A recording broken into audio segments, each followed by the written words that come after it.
Well, there's no way around it. This sucks. Welcome into an emergency edition of Fantasy Baseball today on Memorial Day, May 27th. I am Frank Stampfl here with Chris Towers and the number one overall pick in fantasy, the reigning National League MVP. Ronald Acuña will miss the rest of the season with a torn ACL in his left knee. He was bouncing off second base. Looks like he was about to attempt a delayed steal, something of that sort, and took an awkward step. He crumbled down to the ground. And it turns out he does indeed have a torn ACL in that left knee. And we'll talk about replacements and all that other stuff. But let's just start with Acuña here, Chris. Obviously, this sucks for baseball, for fantasy, for the Braves and their fans. But we now lose one of the best players in the game in the prime of his career, 26 years old. Your initial thoughts?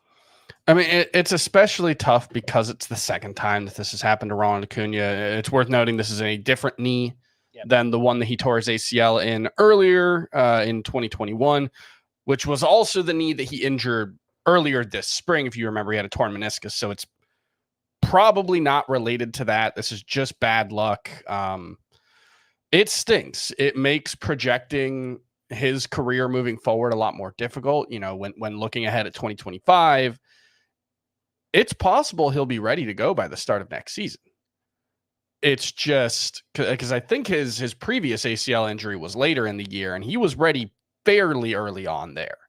Yeah, so he tore his ACL, his right ACL, in July of 2021, and he made his debut the following year, April 28th. Yeah. So I think he could be ready for next season on opening day. The question becomes now, will he be compromised in any way? Yeah, because and we already saw.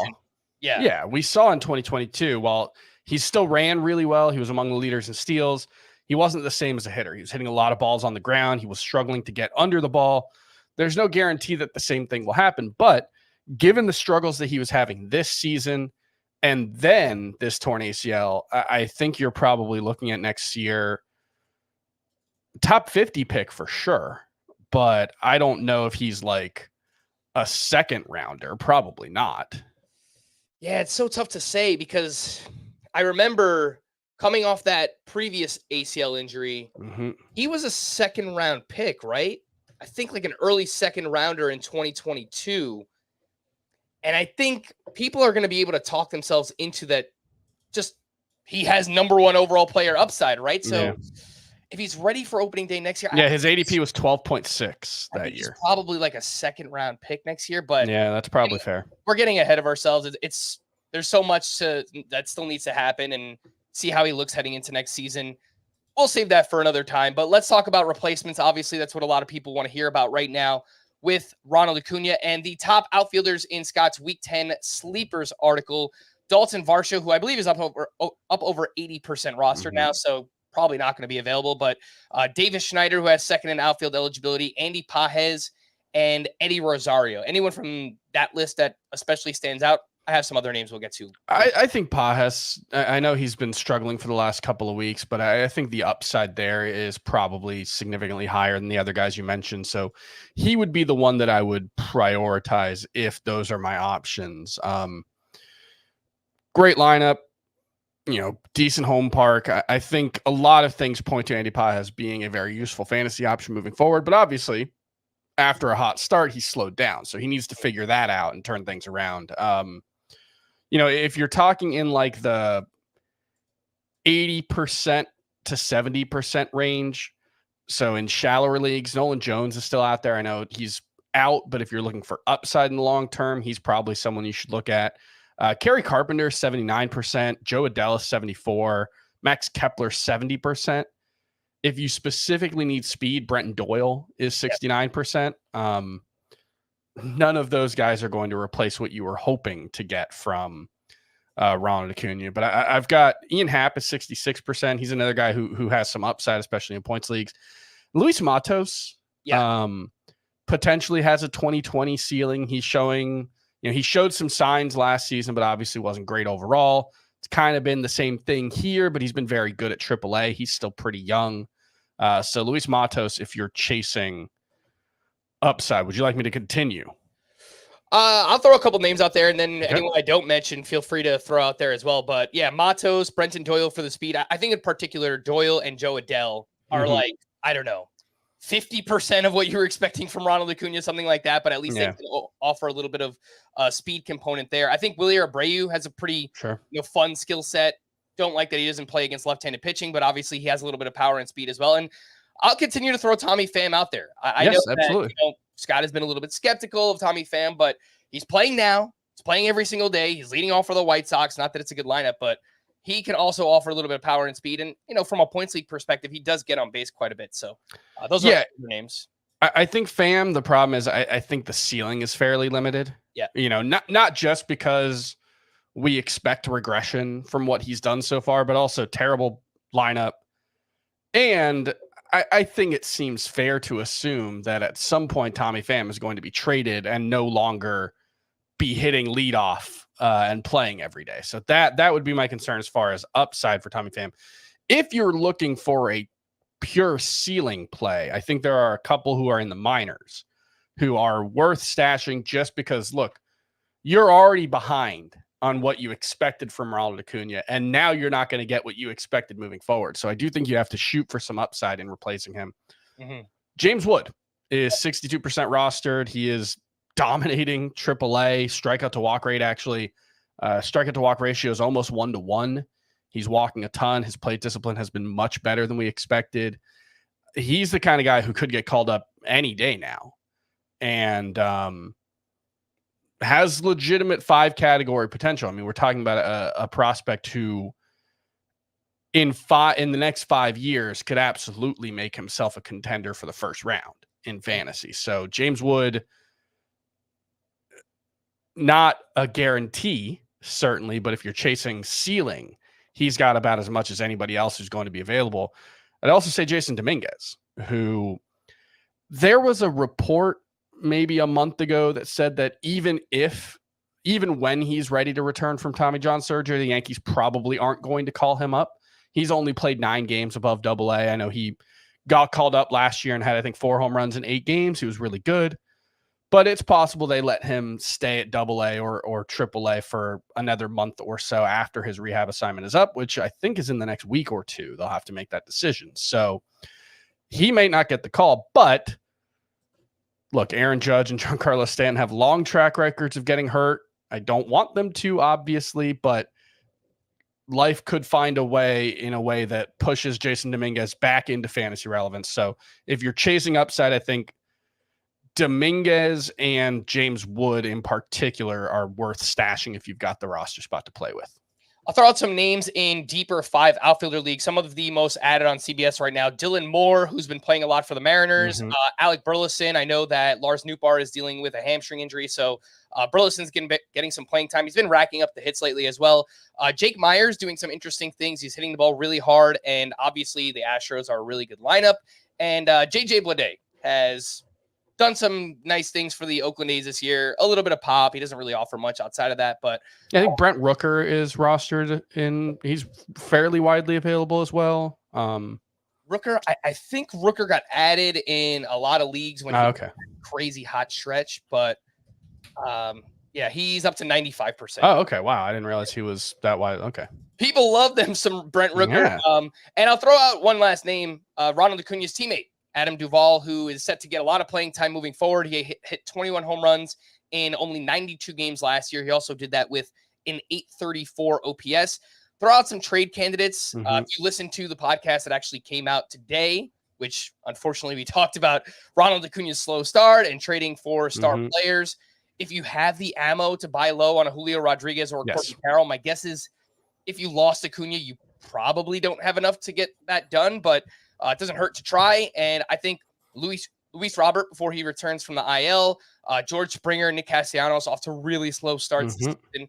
And Chris, what do you think about the Rangers? Evan Carter and Wyatt Langford. It looks like Langford could be back from a rehab assignment soon. Evan Carter, I mean, he's looked lost this year. Is it worth trading for him? I don't know. Yeah, I think both. Look, I think the biggest thing you have to keep in mind is your likeliest replacements for Ronald Acuña are not going to be very good players. And so whether that comes in the form of,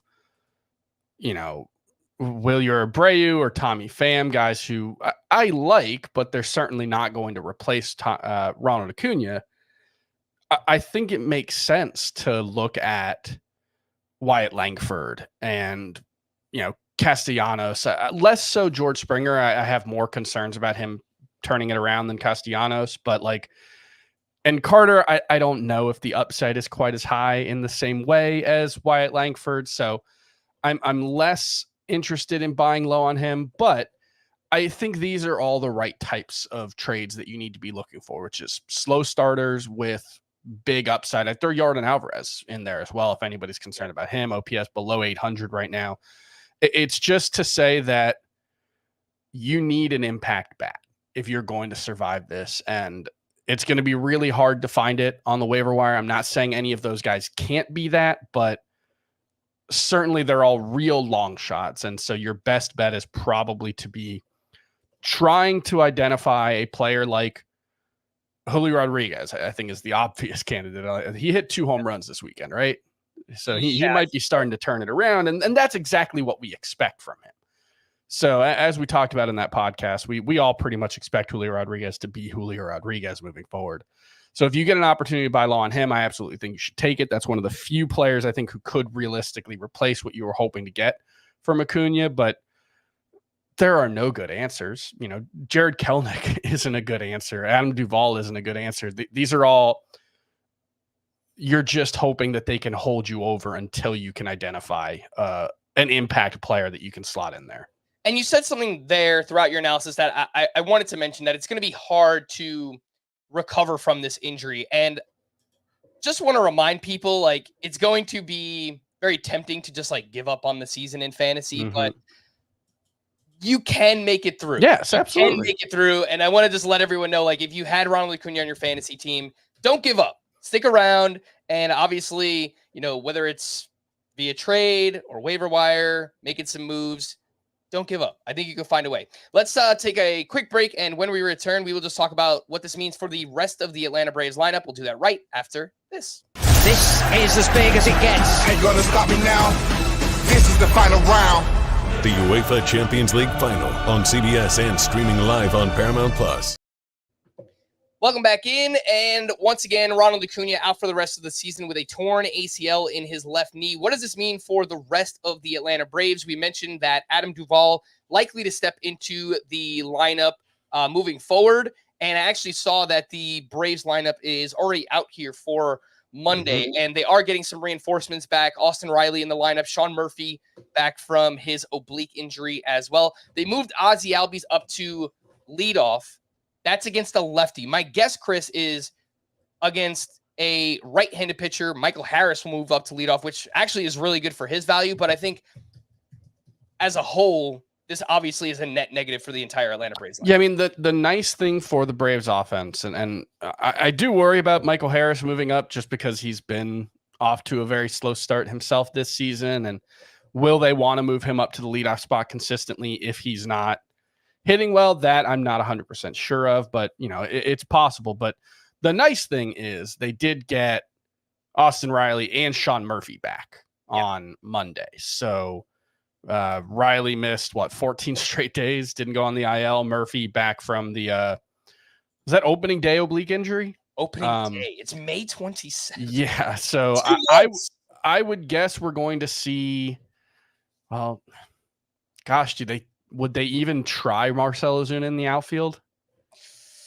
I don't Probably think so. not at this point, right? I know he got some reps at first base in spring training, but I mean, that doesn't really help them all that much either. Yeah, he's played 14 innings in the outfield since the start of last season. I could see he famously has one of the worst attempts on a fly ball I've ever seen. So yeah, it's so weird because early in his career he was a decent outfielder. He actually played center field for the Marlins occasionally.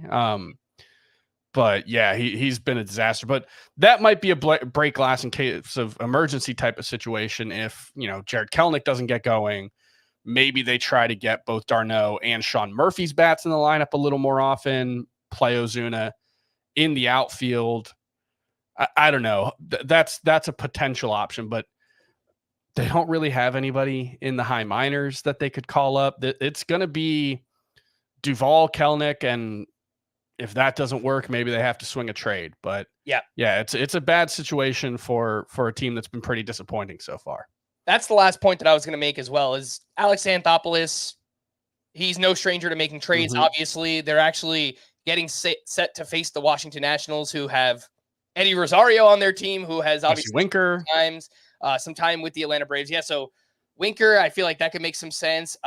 Old friend Jorge Soler, San Francisco Giants, like maybe something like that can happen as well. But it wouldn't surprise me if the Atlanta Braves go out and make a trade for an additional outfielder moving forward. All right, well, bad news, bad way to start your Monday, unfortunately, here on Memorial Day, but Acuña will miss the rest of the season. We gave you some replacements, and I think that's pretty much it. We're going to wrap there. For Chris, I am Frank. Thanks as always for tuning in to Fantasy Baseball today. Please make sure to follow and leave a 5-star rating on Apple or Spotify, and we will be back again later tonight with a long weekend recap. We'll see you then. Bye-bye.